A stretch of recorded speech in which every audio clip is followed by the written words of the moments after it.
ఏంటి మావా, ఎవరికి వాల్యూ ఇవ్వనట్టున్నావు? నువ్వే పెద్ద తోపు అనుకుంటున్నావా? అబ్బో, మంచి ఇదే కదా. సరే, నేను చెప్తా, ఒకసారి విను. జీవితంలో ఎవరి వాల్యూ వాళ్ళకు ఉంటుంది. డబ్బు ఉన్నోనికి ఒక వాల్యూ ఉంటుంది, డబ్బు లేనోనికి ఒక వాల్యూ ఉంటుంది. డబ్బు ఉన్నవాళ్ళు లేని వాళ్ళు ఎందుకులే. సరే, ఒక చిన్న పాయింట్ చెప్తా విను. నువ్వు వేసుకుంటే చెప్పు ఉంటుంది చూడు, అది నీకు ఎంత ప్రొటెక్టివ్గా ఉంటుంది.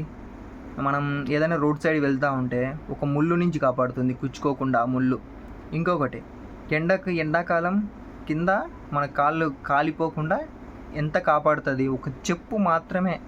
ఇంట్లో పరక తెలుసా? పరక మనం ఏదో కాళ్ళ తగులుతానే అయ్యో ఏదో అయిపోయిందని అనుకుంటూ ఉంటారు. ఇంట్లో పొరక ఇంట్లో ఉండే చెత్తని ఊడ్చేసి బయటికి వస్తుంది. అది దాని వాల్యూ. చెప్పు వాల్యూ చెప్పుది. ఇంట్లో మసిగుడ్డ